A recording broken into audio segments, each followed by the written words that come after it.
Bem, queridos alunos, estamos aqui de volta para o nosso curso livre de formação teológica, promovido pelo CETAD, que é o Seminário Teológico da Assembleia de Deus em Belém, e pelo PEC, que é o Programa de Educação Cristã Continuada da Igreja Amém, em Belém do Pará.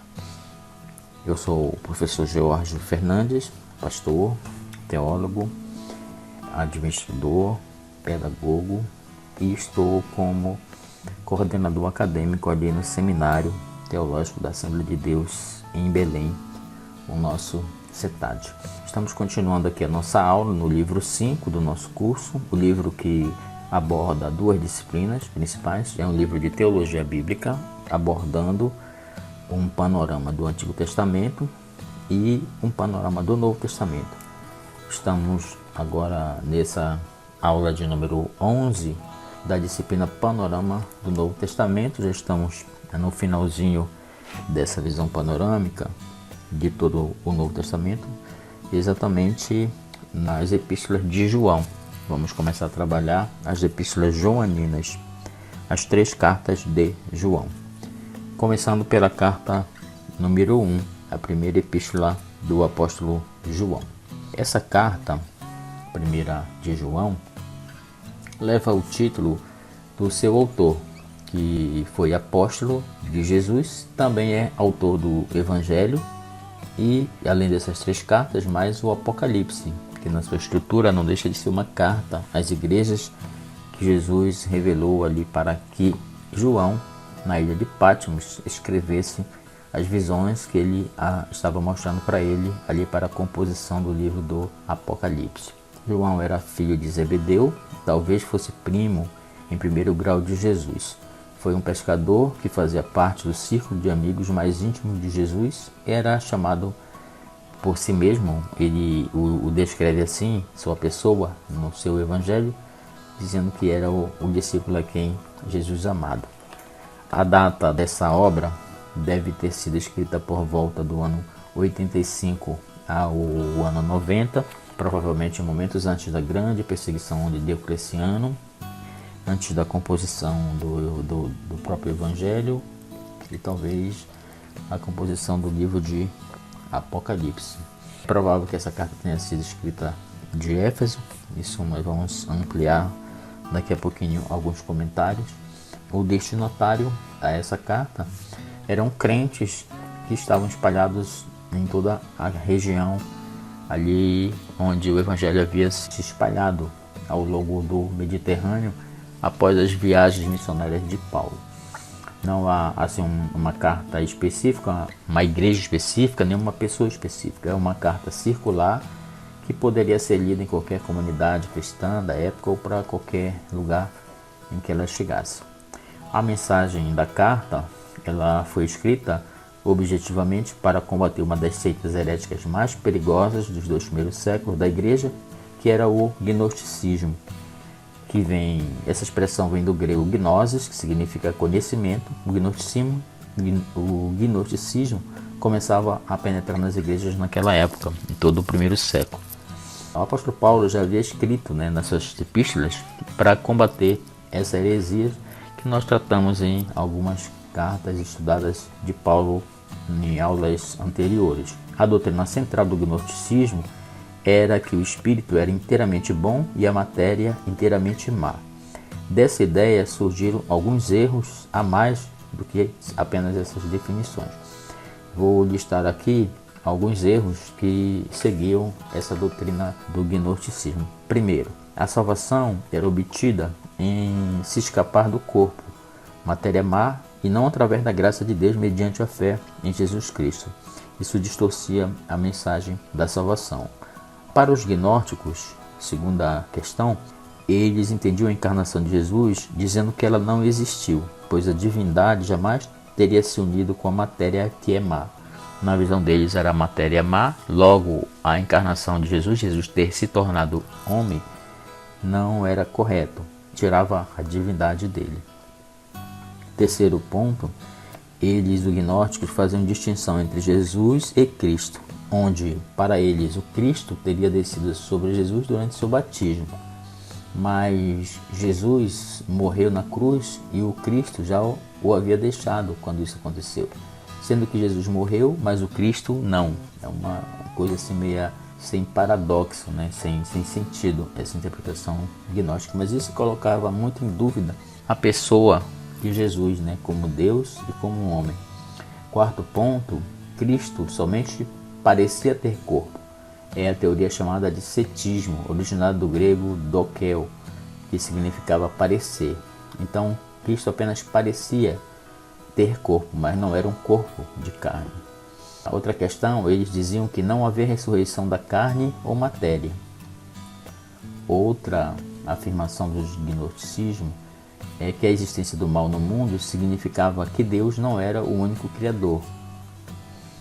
E outra ideia gnóstica falsa, eles achavam que, sendo o corpo mau, alguns usavam isso como justificativa para praticar imoralidade com o corpo. E oitavo ponto, sendo o corpo mau, alguns iam ao outro extremo e praticavam o ascetismo, que é se isolar de tudo, né? E é a prática de afligir a tortura ao corpo para alcançar maior espiritualidade. A autoflagelação, né? Para se afastar de tudo, se isolar de todos e fazer autoflagelação, autossofrimento para que o mal saísse do seu corpo. Mais ou menos essa questão do gnosticismo, essas questões todas os gnosticismos pregavam naquela época. Então João escreveu nesse sentido. O próprio Evangelho de João, ele tem esse viés também de combate ao gnosticismo. O gnosticismo veio a inspirar uma série de seitas existentes até os dias atuais, né? Nós podemos encontrar algumas raízes gnósticas nessas seitas, que são ciência cristã, o mormonismo, o teosofismo, testemunhas de Jeová e outros grupos também têm em suas doutrinas alguns aspectos dos gnosticistas. Os leitores de João eram confrontados contra qualquer influência do gnosticismo para dois propósitos. Primeiro, desmascarar falsos mestres e segundo, dar ao crente a certeza da salvação através da semelhança com Deus quando nos tornamos filhos dele e não mais vivemos no pecado. Então essa é uma visão assim bem ampla dessa introdução geral à carta de 1 de João. Vamos agora ampliar um pouquinho esses comentários para que a gente possa ter uma visão específica mais ampliada dessa carta de João. A carta, como já falamos inicialmente, foi escrita pelo apóstolo João por volta do ano 90. O tema da carta principal é que Jesus é o Filho de Deus. Aqueles que o seguem devem viver de maneira justa. As palavras-chave que encontramos nesses escritos são amor, conhecer, vida, luz e comunhão.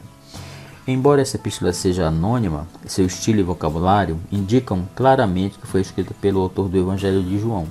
Evidências internas do próprio texto também apontam João como o autor. E o Antigo Testemunho daquela época atribui com unanimidade a epístola a ele. Os pais da igreja, que foram muitos deles contemporâneos de João, mencionam em seus escritos que João teria sido o autor dessa epístola. A falta de especial dedicação e saudação indicam que a carta foi circular, ou seja, como já afirmamos anteriormente, ela não foi escrita por uma pessoa para um lugar, mas para circular em todas as comunidades, em todas as igrejas. Provavelmente teria sido enviada para as igrejas ao entorno de Éfeso, que era a igreja ao qual João pastoreava e que era uma igreja polo, onde diversas outras congregações haviam sido filhas, né, oriundas do trabalho de Éfeso, que essa igreja de Éfeso foi constituída pelo próprio apóstolo Paulo na sua segunda viagem missionária.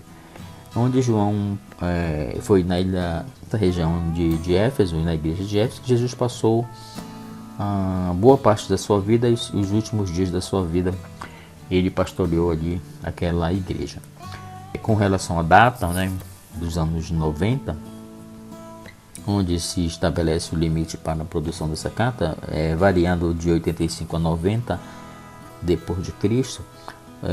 O peso de uma tradição cristã antiga e forte sobre João tem pesado nos últimos anos em Éfeso, junto com o fato do tom dos escritos sugerirem que se trata de um produto de um homem maduro que passou por experiência espiritual profunda. Apontam também uma data próxima ao final do século I. Além disso, o caráter da heresia combatida na carta, que foi o gnosticismo, aponta para essa mesma época, por cerca de 90 a.C., antes da grande perseguição de Diocleciano. Então, do imperador Diocleciano. Então, essa data é estimada, por volta do final da década de 80, início da década de 90 depois de Cristo, no primeiro século, final do primeiro século.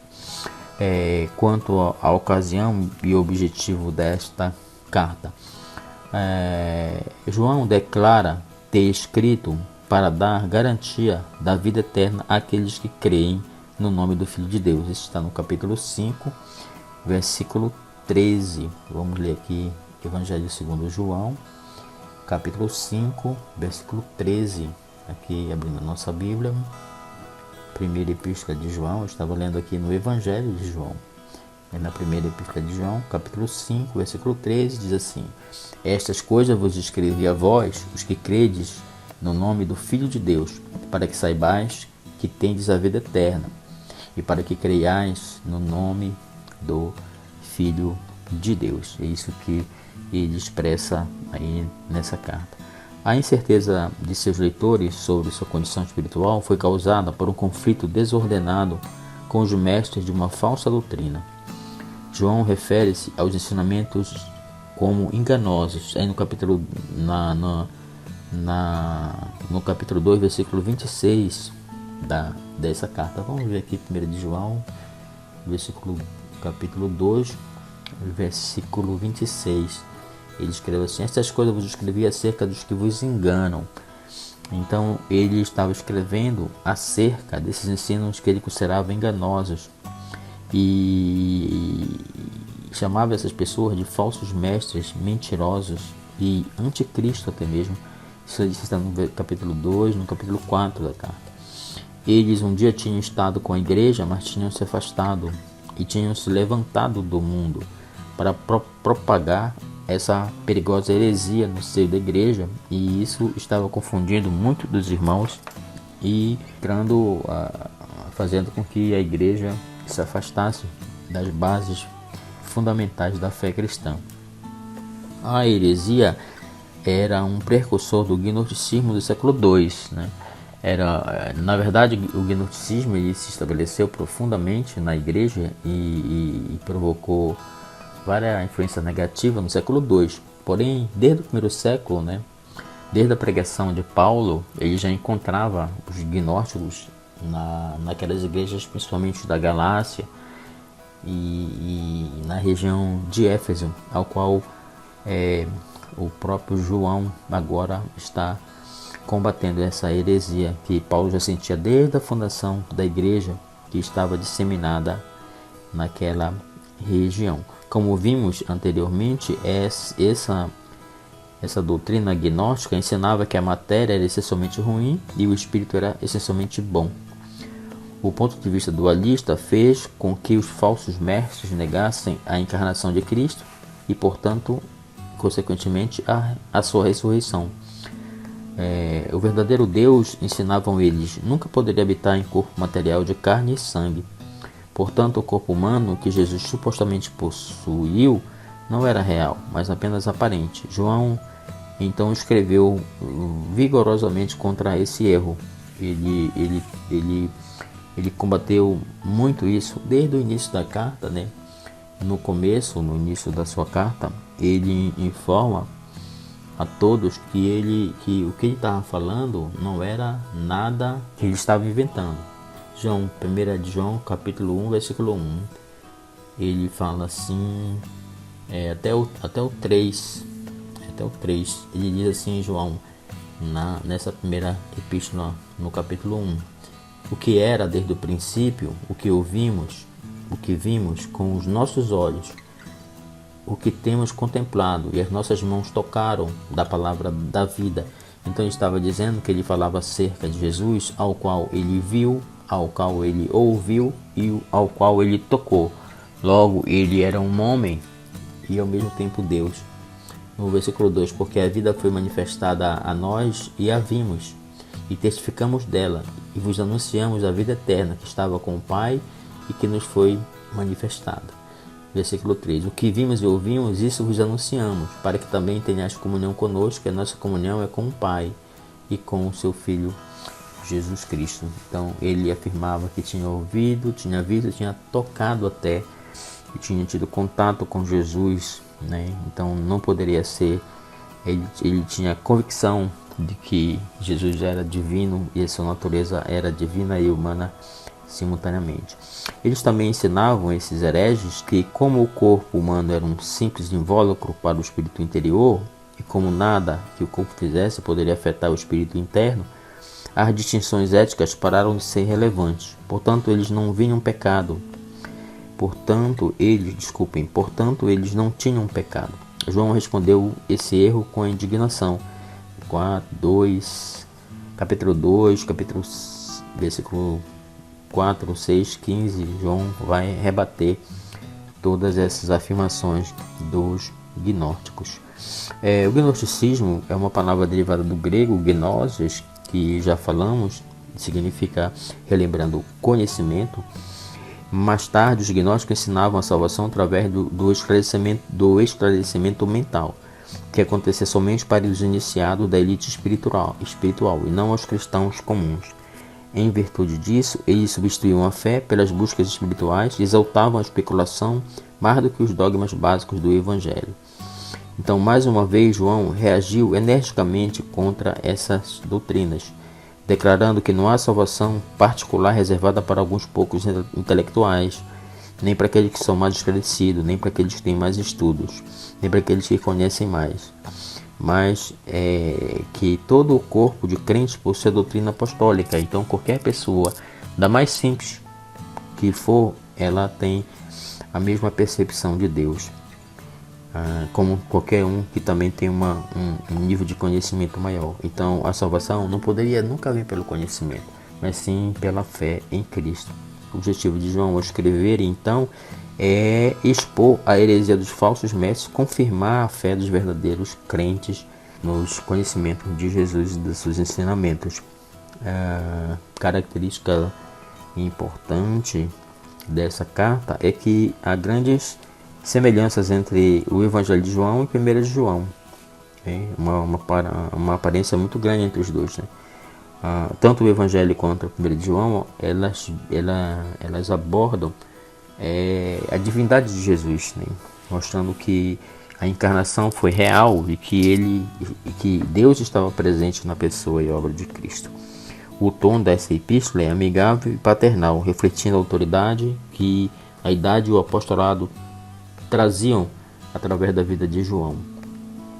O estilo da carta é informal e pessoal, revelando o relacionamento íntimo do apóstolo com Deus e com o povo de Deus. Quanto ao conteúdo dessa carta, em primeiro lugar, João ressalta os temas do amor, luz, conhecimento e vida em suas advertências contra a heresia. Esses elementos principais repetem-se por toda a carta, sendo o amor a nota dominante. Possuir amor é evidência clara de que uma pessoa é cristã, e a falta de amor indica que a pessoa está em trevas. Essa carta afirma que Deus é amor. Você pode confirmar isso no capítulo 2, no capítulo 3, no capítulo 4, vai tratar dessa questão do amor. João afirma também que Deus é a luz e a comunhão com Ele faz com que a pessoa caminhe em verdadeira comunhão com os crentes. A comunhão com Deus e os irmãos permite que as pessoas reconheçam, através da unção de Deus, a falsa doutrina e o espírito do anticristo. A comunhão com Deus exige que se caminhe na luz e se obedeça aos mandamentos de Deus. Aquele que pratica a justiça é justo, assim como Ele também é justo. enquanto qualquer que não pratica a justiça e não ama seu irmão, não é de Deus. Isso Jesus ele afirma no capítulo 3, versículo 10 da primeira carta. O amor ao Pai e o amor ao mundo são totalmente incompatíveis com os ensinamentos de Deus. Capítulo 2, versículo 15, vamos ver aqui. Capítulo 2, versículo 15 ao 17, diz assim: Não ameis o mundo, nem o que no mundo há. Se alguém ama o mundo, o amor do Pai não está nele. Porque tudo que há no mundo, a concupiscência da carne, a concupiscência dos olhos e a soberba da vida, não é do Pai, mas do mundo. E o mundo passa, e a sua concupiscência. Mas aquele que faz a vontade de Deus permanece para sempre. E segundo João, nenhuma pessoa nascida em Cristo tem o hábito de praticar o pecado. No capítulo 3, versículo 9, capítulo 5, versículo 18, ele fala isso. Vamos ver aqui, capítulo 3, versículo 9, diz: Qualquer que é nascido de Deus não comete pecado, porque a sua semente permanece nele. E não pode pecar, porque é nascido de Deus. Também capítulo 5, vamos ver no capítulo 5 de João, do 1 de João, 1 João capítulo 5, versículo 18, diz assim: Sabemos que todo aquele que é nascido de Deus não peca, mas o que de Deus é gerado conserva-se a si mesmo e o maligno não lhe toca. Então são mensagens profundas da percepção de que você precisa estar em Cristo para que você possa ser completamente revestido do poder de Deus, da glória de Deus na sua vida. E ser protegido, contra as intenções malignas abalar a sua fé. Cristo é a antítese do pecado e ele se manifestou para tirar os nossos pecados. Ele veio para nos libertar dos nossos pecados. Nessa carta também afirma que Jesus é o nosso advogado, que vai nos defender diante de Deus. Capítulo 4, ele fala assim,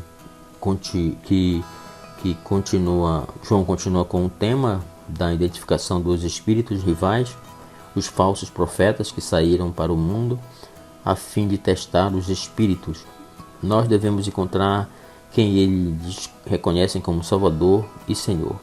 Todos os espíritos que não conhecem que Jesus Cristo é Deus em carne, não é de Deus. Então é aqui que ele vem e nos orienta a provar os espíritos para ver se eles são ou não de Deus. Porque há muitos falsos profetas e falsos espíritos espalhando mentiras e heresias. A epístola termina no capítulo 5 com o testemunho de Jesus, o Filho de Deus. Jesus é aquele que veio, o título técnico do Messias é aquele que havia de vir e aquele que veio. E João o identifica como aquele que veio pela água e pelo sangue. O Deus que veio e habitou entre nós, a palavra que se tornou carne, esse é o Senhor Jesus, o nosso Salvador. Como aplicação pessoal, para concluirmos nossos comentários acerca dessa carta, do conteúdo dessa carta, 1 de João, a nota positiva da certeza cristã prevalece. Ela diz: o verbo conhecer aparece 39 vezes nessa carta.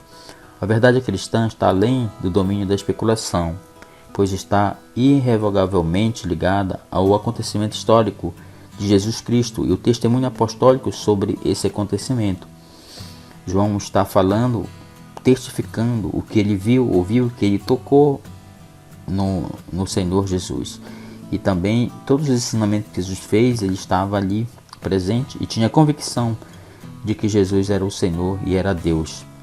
Os cristãos possuem unção e testemunho do Espírito Santo para garanti-lo da verdade sobre Deus. Cristo é sua própria posição espiritual. 3 testes provam a autenticidade do cristianismo.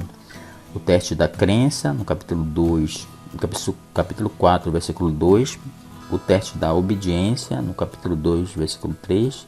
E o teste do amor, capítulo 4, versículo 20. O teste da crença, capítulo 4, procurar aqui na nossa Bíblia, no capítulo 4, o teste Teste da crença, capítulo 4, versículo 2, diz assim: nisto conhecerei o Espírito de Deus. Todo espírito que confessa que Jesus Cristo veio em carne é de Deus. Esse é o teste da crença. O teste da obediência, capítulo 2, versículo 3. Capítulo 2, versículo 3 diz: e nisto sabemos que o conhecemos, se guardarmos o seu mandamento. O teste da obediência. E o teste do amor, capítulo 4, versículo 20. João coloca assim na sua carta, 1 de João 4,20. Se alguém diz, eu amo a Deus e odeia seu irmão, é mentiroso. Pois quem ama a seu irmão, ao qual viu, como pode amar a Deus, a quem não viu? Então esse é o teste do amor.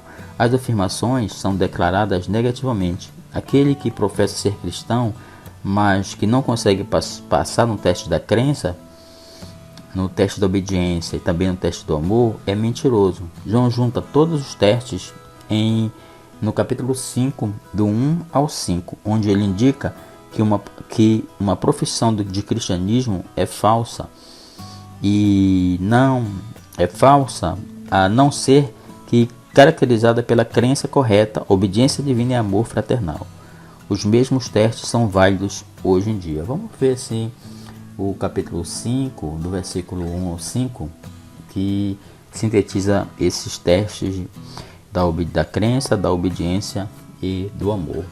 Diz assim João, do 1 de João, capítulo 5, do verso 1 ao 5. Diz assim: todo aquele que crê em Jesus Cristo é nascido de Deus, e todo aquele que ama ao que o gerou, também ama ao que dele é nascido. Nisto conhecemos que amamos os filhos de Deus, quando amamos a Deus e guardamos os seus mandamentos. Porque este é o amor de Deus, versículo 3, que guardemos os seus mandamentos, e os seus mandamentos não são pesados. Versículo 4, porque todo aquele que é nascido de Deus vence o mundo, e esta é a vitória que vence o mundo, a nossa fé.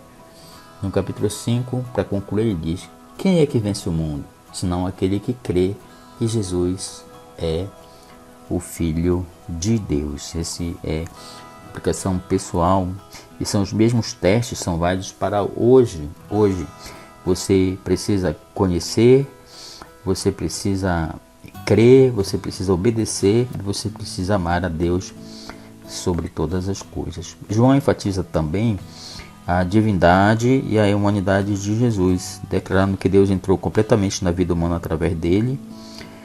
Um teste do cristianismo é a crença correta sobre essa encarnação de Jesus. Quem não crê que ele veio como homem para nos salvar, não está seguindo o verdadeiro cristianismo. Também João afirma no capítulo 2, versículo 1, que Jesus é o nosso advogado junto ao Pai. O pecado não combina com a vida de um cristão, mas se ele pecar, Jesus defende seu caso. Jesus é a apropriação pelos nossos pecados. Jesus também é o nosso Salvador, enviado por Deus para nos resgatar do pecado. Apenas através dele podemos alcançar a vida eterna. João apresenta a segunda vinda de Jesus como um incentivo para que permaneçamos firmes na fé, e ele oferece garantia de que nossa completa transformação à semelhança de Cristo acontecerá no momento final da sua volta, da sua segunda volta. Essas são as explicações, as orientações acerca da primeira carta de João, primeira epístola de João, que nós acabamos de estudar. Vamos agora iniciar os estudos na segunda carta de João. Nessa segunda carta é uma carta bem pequena. A segunda quanto a terceira carta são cartas bem curtas, né? Praticamente bem pequenas, que cabiam em uma única página de um papiro. Essa carta de 2 João, ela, justamente com a terceira, ocorreu basicamente na mesma data aproximada. Talvez ele tenha escrito de forma muito próxima uma da outra, né? Nessa segunda carta, João escreve para uma senhora eleita e seus filhos, podendo ser uma alusão à igreja, né, como a senhora eleita, e aos santos, ou literalmente a uma senhora e sua família, ou ainda ambos os casos. Então não há uma definição específica acerca do destinatário dessa segunda carta.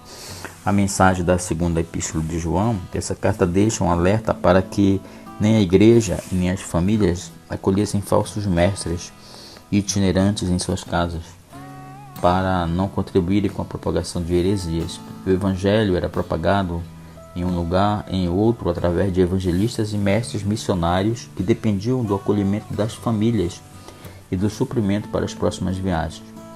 Da mesma forma, o gnosticismo era propagado naquela época via missões, via também evangelismo. Por isso João escreve para que os cristãos acolham missionários de Deus e rejeitem os hereges.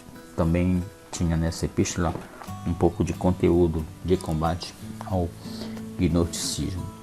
Como a questão de autoria e destinatário que nós já falamos, embora o testemunho primitivo, que foram aquelas pessoas que conviveram na época de João em relação à autoria da segunda e terceira cartas, foram bem resumidas, não seja tão forte em relação a que foi a primeira carta de João, essas epístolas estão, mesmo assim, ligadas a João pelo vocabulário e assunto geral que abrange esta carta. João dirige essa segunda epístola para a senhora eleita e seus filhos, indicando que a receptora era uma mulher cristã cujos filhos perseveraram na fé. Você pode perceber isso no versículo 4 da epístola. João até inclui saudações de suas sobrinhas e sobrinhos, versículo 13. A partir da designação que João lhe dá no verso 1, muitos comentaristas especulam sobre o seu nome pessoal, sugerindo títulos como Kyria eleita, a senhora eleita, a senhora electa Kyria. Então seriam especulações dos comentaristas. Outros sugerem que a designação não denota uma pessoa em si, mas trata-se de uma personificação de uma igreja local. Seus filhos seriam os membros daquela igreja e os filhos da irmã eleita são os membros da igreja do lugar de onde João estava escrevendo. Uma conclusão definitiva parece inatingível, uma vez que não temos subsídios para afirmar qual é a teoria concreta. E a pergunta até continua eleita. Quem seria essa mulher eleita que ele fala nessa segunda carta, segunda epístola de João? Ele começa assim no versículo 1. O presbítero, a senhora eleita e a seus filhos, os quais amo na verdade, não somente eu, mas também todos que têm conhecido a verdade. Então ele está escrevendo essa carta para uma suposta senhora eleita, que pode ser uma senhora, uma pessoa, pode ser a igreja, em sentido figurado. Então não chegamos a uma definição acerca desse assunto. A data, como já falamos, é a mesma data das outras, da primeira e também da terceira. A ocasião e o objetivo da carta, segundo João, se preocupa com a relação da verdade cristã com a hospitalidade estendida àqueles mestres que viajam de igreja para igreja. Normalmente se abusava de tal hospitalidade. Os falsos mestres, provavelmente no mesmo grupo que é tratado em 1 João, estavam confundindo a comunhão dos crentes. Portanto, João deu instruções sobre quais mestres itinerantes acolher e quais recusar. Os verdadeiros cristãos, que podiam ser reconhecidos pela ortodoxia de sua mensagem, ou seja, pela fidelidade à palavra, são dignos de ajuda, mas os mestres heréticos, especialmente aqueles que negavam a encarnação, devem ser rejeitados. João também elogia a senhora eleita por caminhar na verdade.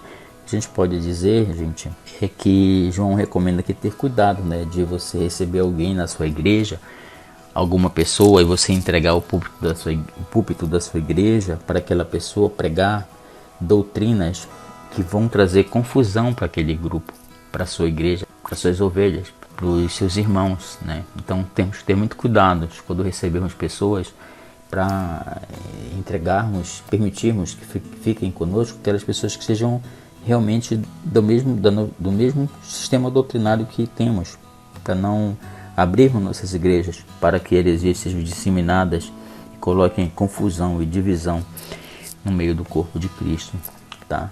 O tema dessa carta é uma advertência contra esses falsos mestres. É o tema principal da carta. Palavras-chave da carta é amor e verdade. Quanto ao conteúdo, que é uma carta de apenas 13 versículos, uma carta bem pequena, você lê em minutos, João estimula a senhora eleita a continuar mostrando hospitalidade, mas também adverte e previne contra o abuso da comunhão cristã. Por toda a epístola, ele ressalta a verdade como a base e prova da comunhão. Em especial, ele insiste em uma crença correta, levando em consideração a encarnação de Jesus, de Cristo, e acusa aqueles que rejeitam essa realidade de ter ido além da doutrina de Cristo.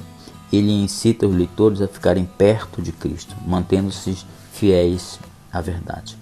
Como aplicação pessoal, a mensagem de João é eterna em relação ao fato de doutrinas sedutoras continuarem a ameaçar a estabilidade doutrinária da igreja.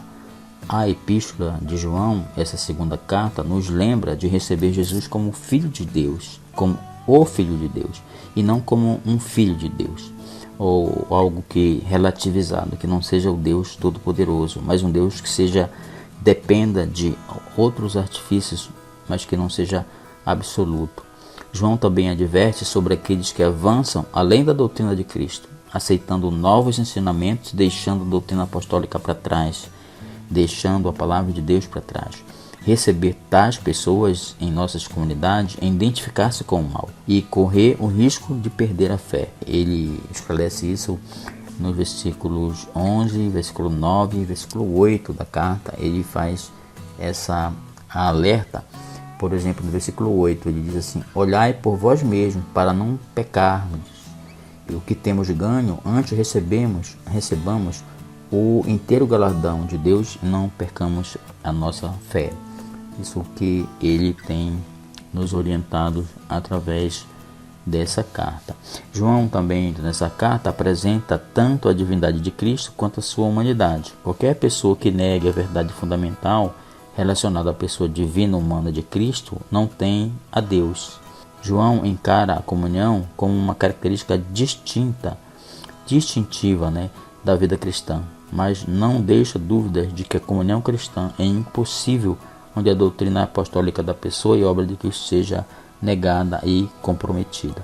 A partir do momento que você compromete, através desses falsos ensinamentos e falsas doutrinas, a pessoa de Cristo, a absoluta pessoa de Cristo, você então está sujeito a perverter também a sua fé. Essa é a breve mensagem dessa segunda carta de João. Vamos agora para uma visão panorâmica da terceira epístola de João. Essa terceira carta de João foi escrita também na mesma data da segunda carta, É destinada a um certo Gaio, endereçada a uma pessoa. A mensagem que os evangelistas e mestres itinerantes enviados por João em suas missões para uma das igrejas foram rejeitadas por um líder ditatorial de nome Diótrefes, que inclusive expulsava membros de sua igreja que manifestassem hospitalidade aos enviados de João. Nesta carta, João elogia Gaio pela sua hospitalidade e sustento aos missionários, ao mesmo tempo em que repreende e exorta Diótrefes por sua atitude. Essa em linha geral, a carta de João. Tema principal é ser hospitaleiro com os verdadeiros mestres cristãos. Palavras-chave da carta seria amor e verdade. O título da terceira carta de João trata-se de uma série de 3 epístolas que levam o nome do apóstolo João. Primeira, segunda e terceira que nós falamos.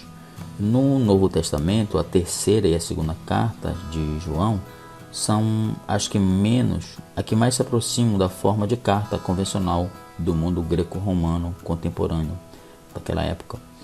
Uma vez que foram escritas por uma pessoa para pessoa, isso era uma carta comum naquela ocasião. As cartas escritas por Pedro, por Paulo e por outros apóstolos fugiam a essa regra de umas simples cartas. Por isso elas receberam o nome de epístolas, por se tratarem de uma carta mais longa, tendo um conteúdo de ensino doutrinário, não de uma apenas conversa pessoal. Então, as epístolas 2ª e 3ª João são as mais curtas do Novo Testamento, porque elas possuem essa característica das cartas comuns, de ser uma carta breve, contendo cada uma delas menos de 300 palavras gregas ali no seu texto, de modo que cada carta poderia caber numa única folha de papiro, numa página, né? Entendam como se fosse no dia de hoje, numa única página de papel conter tudo o que era preciso. Isso era uma carta daquela época, né? Diferente das epístolas cristãs, né, de Paulo e de Pedro, que eram cartas maiores. Então essa carta essas duas últimas cartas de João, elas são né, também a carta de Judas é bem pequena, apenas um capítulo cabe em uma única folha de papiro. Então, falando um pouquinho do pano de fundo, né, dessa carta, a terceira epístola de João talvez seja a mais pessoal das suas 3 cartas. Embora a primeira João pareça ser uma carta geral, dirigida à congregação espalhadas por toda a Ásia Menor, e segunda João foi enviada a uma senhora e sua família, em terceira João, o apóstolo claramente menciona o nome do único destinatário. Ele chama no versículo 1, amado Gaio. Isso faz com que a epístola seja uma das poucas cartas do Novo Testamento dirigida estritamente a uma pessoa. Também nós percebemos nas cartas de Paulo a carta a Filemon, que é uma carta dirigida apenas a uma pessoa, apenas a Filemon. O nome Gaio era muito comum no século I. Você encontra em Atos capítulo 19, versículo 29, esse nome. No capítulo 20, versículo 4, também de Atos, você encontra Romanos 13, 23, você encontra esse nome Gaio. 1 Coríntios 1, 14, também encontra esse nome, era um nome comum naquela época. Mas nada se sabe sobre este homem, além da saudação de João, da qual se deduz que ele era membro de uma das igrejas que estavam sob a supervisão espiritual de João. Como no caso de 2ª João, 3ª João, concentra-se na questão básica da hospitalidade essa carta, da mesma forma que a 2ª carta, mas de uma perspectiva diferente, né, da segunda. Nessa terceira, quanto na 2ª carta, João adverte os cristãos a não oferecerem hospitalidade aos falsos mestres. Nessa carta agora, a terceira de João, ele condena a falta de hospitalidade aos ministros fiéis da palavra. Haviam chegado aos ouvidos do apóstolo notícias de que mestres itinerantes, conhecidos e aprovados por ele, haviam viajado até uma determinada congregação, onde a hospitalidade lhes foi negada por um homem chamado Diótrefes, que dominava a congregação. Diótrefes foi ainda mais longe, pois também caluniou verbalmente o apóstolo João com acusações maliciosas e excluiu da congregação quem teve a coragem de desafiá-lo. Se você percebe aí no versículo 10 da carta. Em contrapartida, Gaio, um amado amigo do apóstolo e fiel seguidor da verdade, isso você encontra no versículo de 1 a 4 desta carta, estendia o parâmetro correto da hospitalidade cristã a ministros itinerantes. João escreveu para elogiar o tipo de hospitalidade mostrada por Gaio a representantes dignos do Evangelho. Você pode conferir isso no versículo 6 e 8. E para condenar as ações prepotentes de Diótrefes, que agiu com arrogância, no versículo 10 dessa carta. O apóstolo prometeu corrigir a situação pessoalmente e enviou esta carta por meio de um homem chamado Demétrio, a quem elogiou pelo seu bom testemunho entre os irmãos. Em relação a essa carta, vamos comentar um pouquinho do seu conteúdo. Ao cumprir seu objetivo, João descreve 3 personalidades nesse texto, nesse conteúdo. Primeiro é Gaio, que demonstrou sua fé cristã através de sua generosa hospitalidade, mesmo a estranhos. O segundo é Diótrefes, cujo orgulho egoísta estava rompendo a harmonia da comunhão. A terceira pessoa é Demétrio, cuja vida exemplificava a fidelidade cristã e era digna de imitação. Esses 3 homens possuem testemunhos positivos e negativos para relacionamentos adequados entre os irmãos. Como aplicação pessoal, podemos verificar que esta carta retrata a igreja como uma família unida pelos laços do amor. com seus membros, estendendo a hospitalidade graciosa um para com o outro. Entretanto, a ambição egoísta e o ciúme partidário colocaram em perigo a comunhão da igreja, e seus membros devem se prevenir contra tais atitudes e se esforçar para manter um relacionamento fraternal uns com o outro. Também o apóstolo apresenta Jesus como a verdade no qual devemos caminhar. A devoção a ele motiva os verdadeiros mestres em seu serviço itinerante. As vidas de Gaio e Demétrio harmonizavam exatamente com a doutrina de Cristo e forneceram forte testemunho ao poder do seu amor. Por outro lado, o comportamento de Diótrefes mostra um acentuado contraste com a verdadeira vida em Cristo, que deve ser o primeiro em todas as coisas. Por isso, essa carta é uma carta pessoal, mas que nos traz um caminho muito importante para entendermos como nos comportarmos como cristãos no meio de nossa comunidade. Então, nós concluímos esta aula com esses ensinamentos acerca dessa terceira carta de João.